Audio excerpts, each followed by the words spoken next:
All right, ladies and gentlemen, we are talking about personality this week. This is some fun stuff that gets a little bit closer to my own wheelhouse. I actually did my graduate work in social psychology, which we'll be discussing next week, but there's a decent amount of overlap between personality and social psychology. So let's go ahead and dive in and figure out what exactly we are talking about, shall we? All right. What the heck's personality? Well, it's just the way that we expect people to behave. It is their characteristic ways of thinking, feeling, and behaving. And there are different ways to approach the subject of personality, depending mostly on what your psychological perspective is. So we're going to cover a variety of different ways to think about personality. Today we'll talk mostly about the psychoanalytic perspective, which is the Freudian perspective. And then in our next conversation, we'll talk about the humanistic, the trait perspective, and a little bit about the social learning perspective. Okay, so when we're studying personality, it's not just a question of defining what personality types there are, although that's part of it, but we've got all of these other questions that we're interested in as well.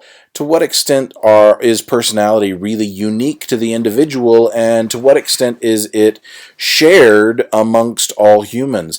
If you look at, let's say you take one of these Facebook personality quizzes, of which there are a ton. I mean, I'm not sure how much use most of them are. I mean, come on, really? Hufflepuff? Me? Give me a break. Well, yes, really. Anyway, I don't know how scientifically valid the, sorting hat quiz is, or any of these others, but one thing that I find very interesting is that if you read the description of the personality after you've finished the quiz, you could hand that description to just about anybody and they would find something in there that was more or less like them, because it's always like, well, you like a certain amount of new stuff, but you also really like to know what's coming next. It's like, yeah, duh, everybody likes that. So to what extent are we alike as humans, and to what extent are we unique and different from each other?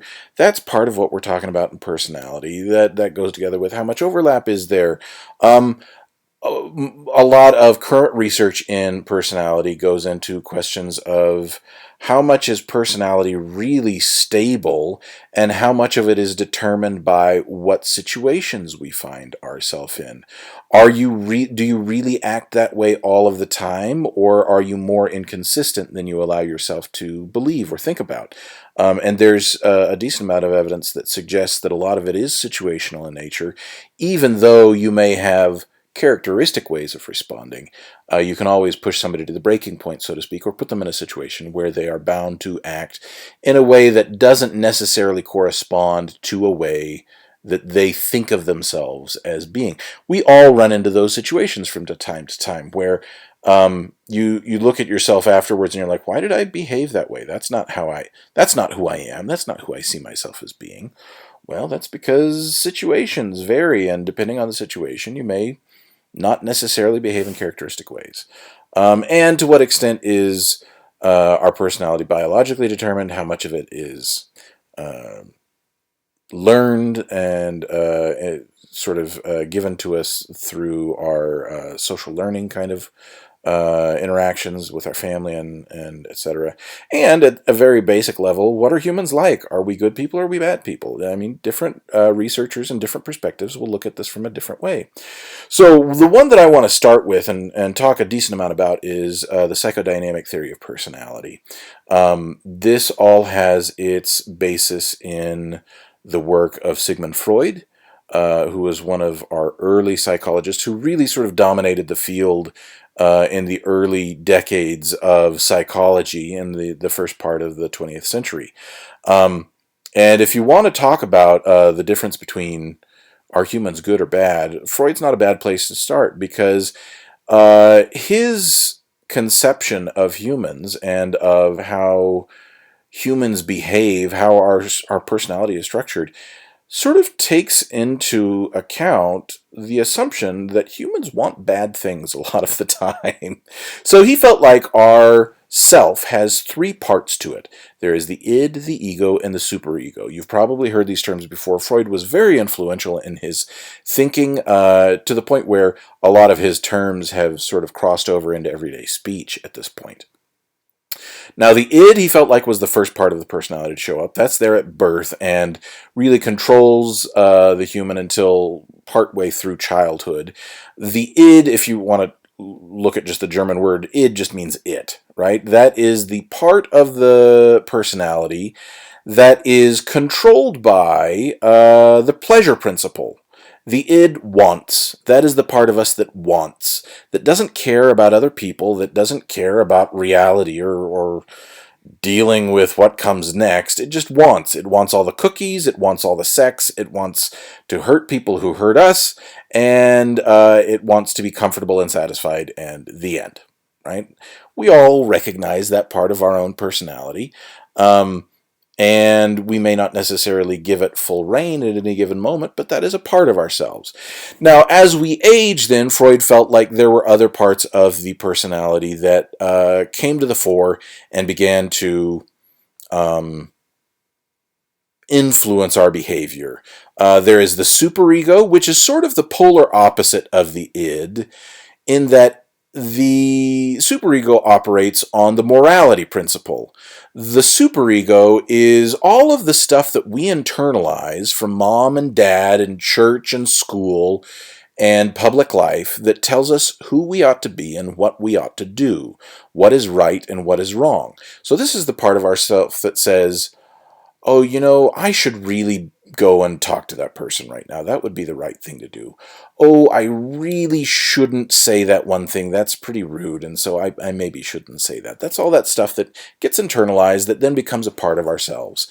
And interestingly, according to Freud, the superego is no more realistic in its desires than the id is. Just like the id would be glad to burn down the house if it means we get 3 more cookies, the superego has no concern for the consequences of behaving in moral ways, but rather simply states that that's what we are supposed to do and that is what we ought to do and therefore we should. The balancing aspect of the personality then is the ego. And Freud feels like the ego and the superego both sort of come online later in childhood, somewhere between 6 and 10, somewhere in there. The ego is the outward-facing part of the personality. This is the part of ourselves, of our personality, that balances the needs of the id and of the superego. The ego then operates on the reality principle. So it takes turns moderating the desires of the id and the superego so that we can maximize our well-being and comfort and happiness in our everyday life. The ego is the part of ourself that says, yes, we want all of the cookies, but if we eat all of the cookies now, there won't be any later when we're watching Stranger Things. So maybe let's just have 1 or 2 now, then we won't get in trouble, Mom won't tell us we can't have any more cookies, and we'll get some later. Right? This is the part of ourselves that says, yes, I should be honest all of the time, but if I tell my spouse that they look awful in that outfit, that's a little unkind, so maybe I'll say this instead. Maybe I'll moderate that statement a little bit and say, you know what I really love you in is this other outfit instead.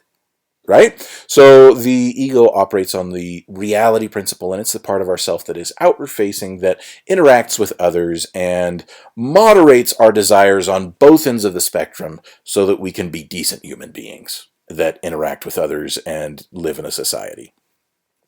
Now, just as there are 3 separations or 3 parts of the self, Freud also thought that there were 3 parts to the mind.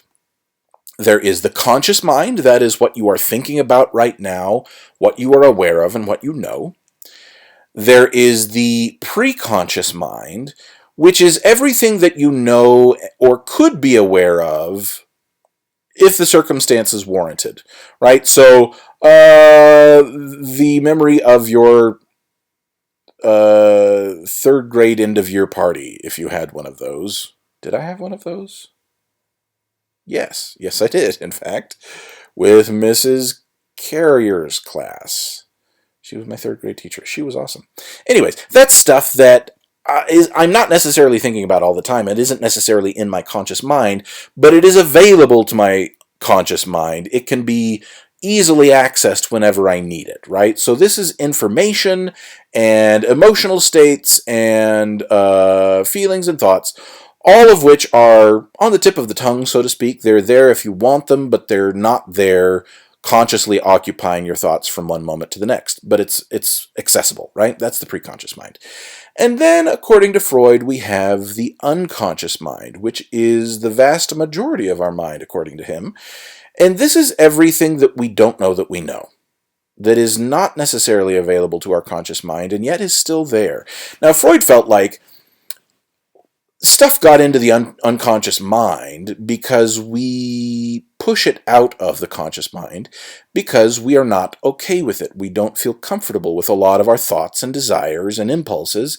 And so, in order to still think of ourselves as good and worthwhile people, we shove that stuff out of the conscious mind into the unconscious. And once again, this sort of speaks to the idea that Freud really kind of thought that people were bad most of the time. Freud really thought that most of the time humans would like to murder and have sex with and otherwise impinge on every single other person in the world, and that a lot of our desires are unacceptable, socially unacceptable, and unacceptable to the morality systems that we create for ourselves. And so, because we don't want to feel bad about ourselves, we shunt all of those thoughts and desires and impulses into a place in our mind where we can't access them. But, says Freud, that doesn't necessarily get rid of them. They're still there. They are still influencing us and can bubble back up to the surface in unguarded moments. So this can happen in a few different ways. Freud felt like our dreams are made up primarily of our unconscious desires and concerns.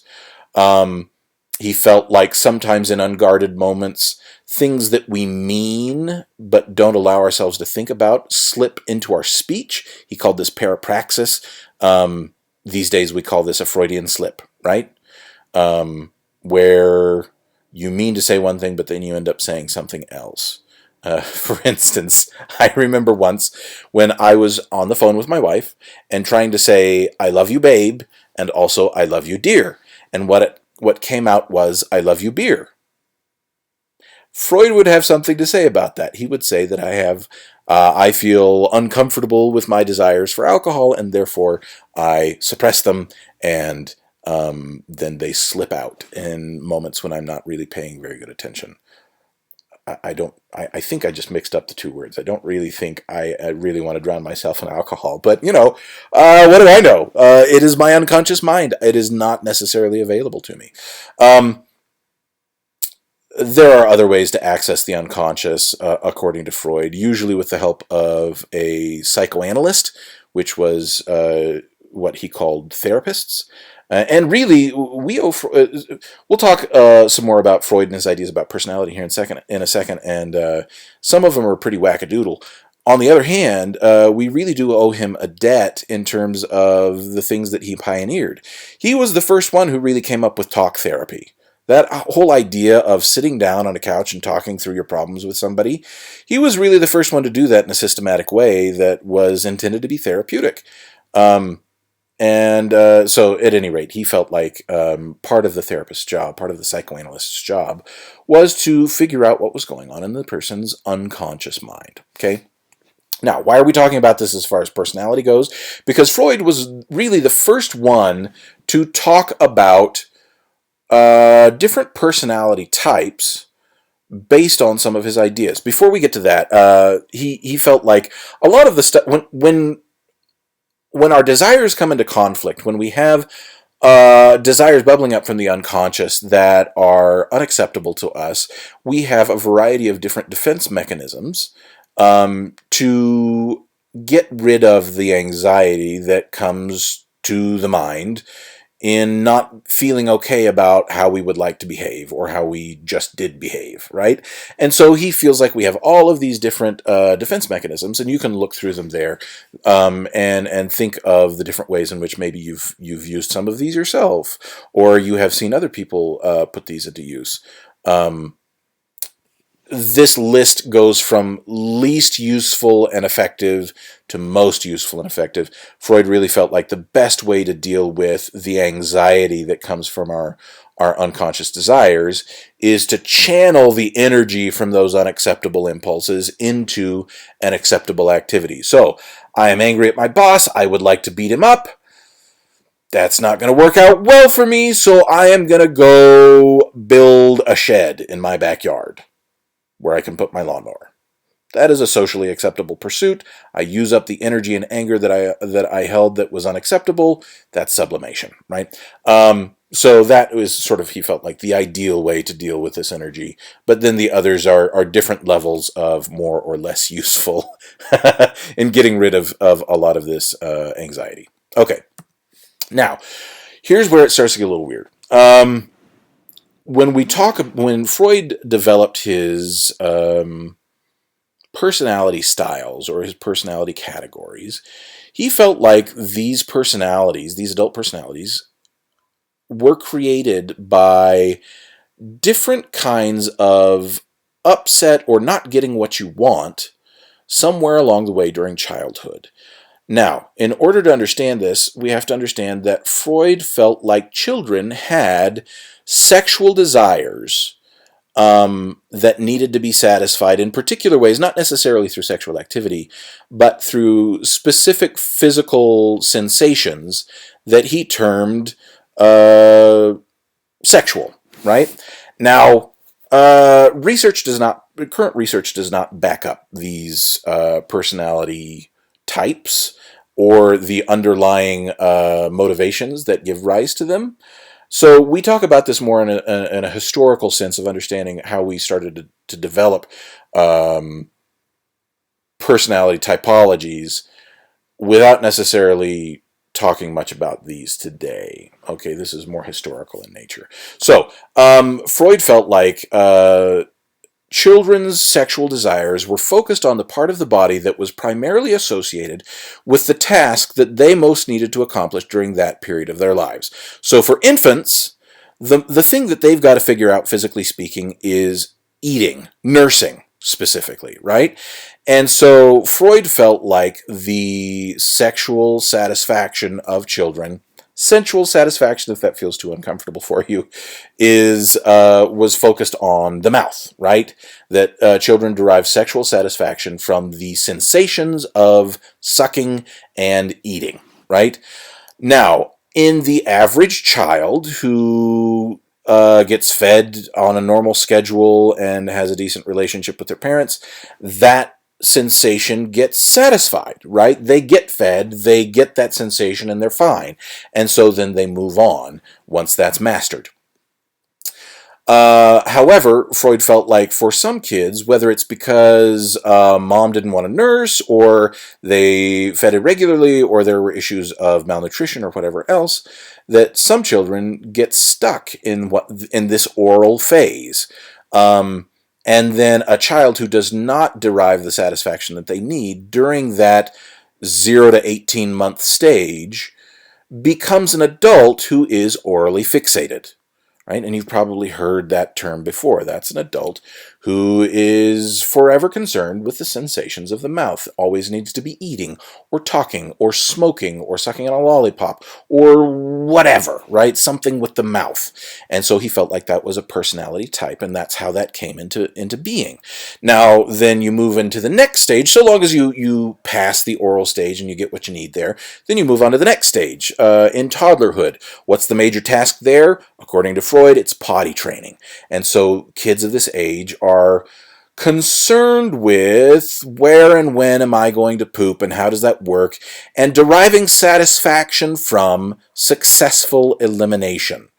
So long as you get the satisfaction that you need during this age, this sort of like 2 to 3 year age, then you move on, and that is no longer a concern to you. If potty training is a problem, you get criticized a ton, or you just can't figure out and it drags on forever, then that, according to Freud, becomes an anally fixated adult.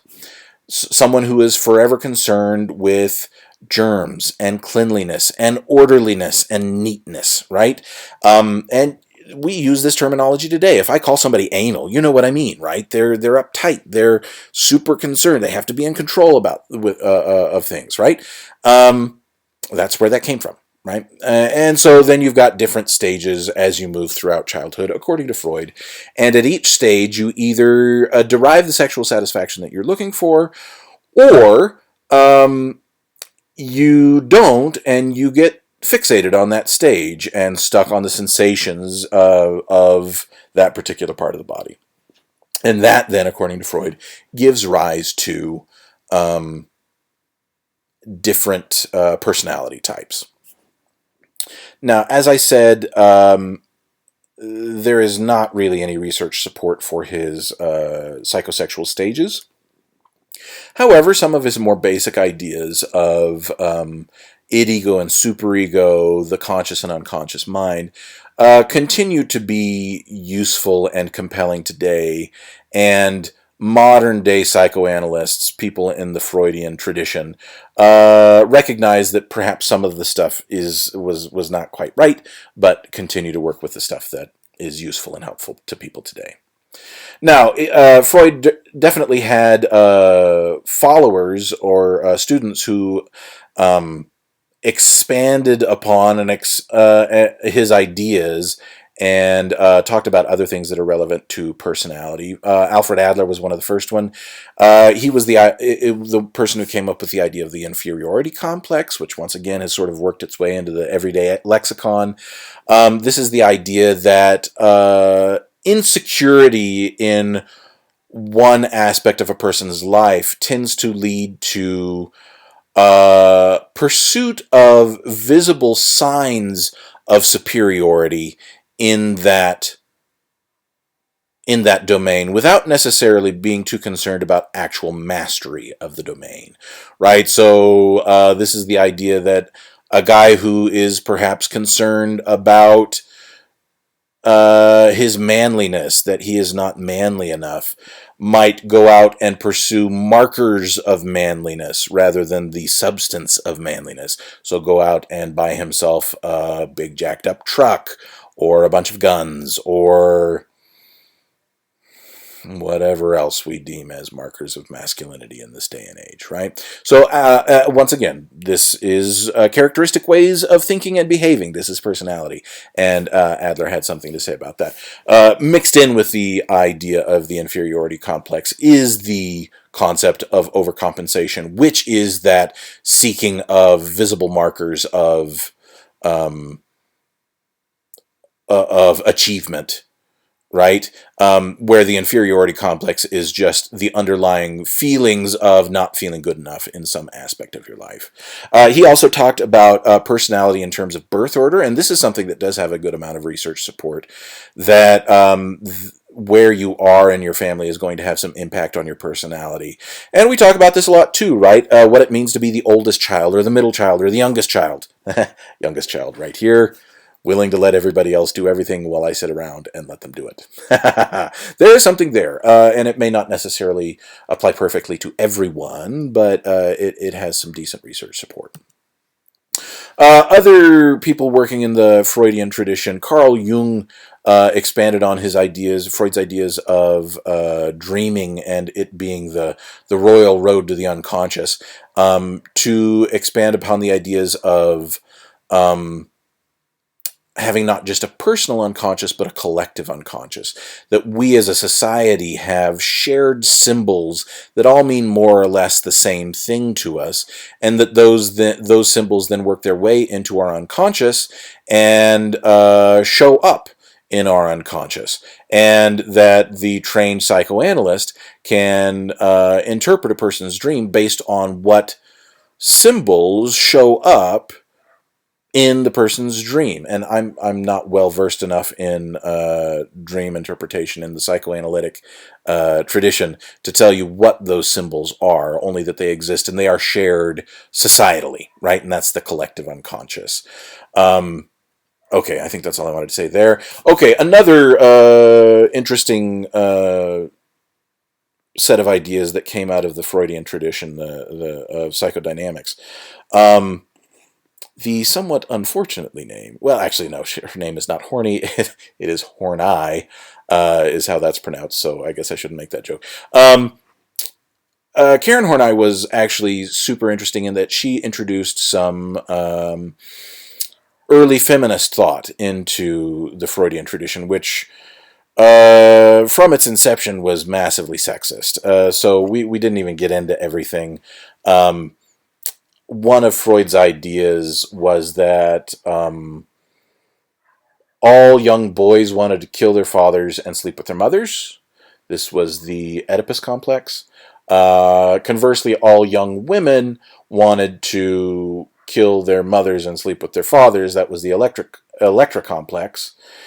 And above and beyond that, there was the concept that he came up with of penis envy, that women are envious of men for not necessarily having a penis per se, but for their ability to go out and be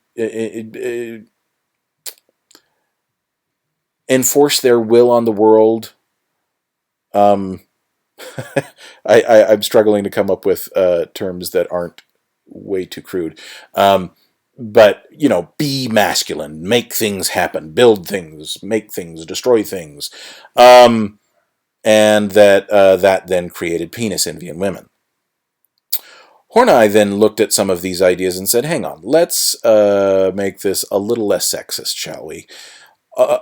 So she talked about the influence of a male-dominated society on personality, and especially on women, and said, no, it's not penis envy that women don't have penis envy. Men have womb envy, where men are jealous of women's ability to create life and therefore must dominate and destroy. Now, when you get to sort of the abstract level, on both sides of the coin, I can see what both of these researchers are talking about, right? That perhaps men do envy women's ability to create, and that perhaps women are, in some cases, envious of the sort of traditionally male ability to go out and work their will on the world.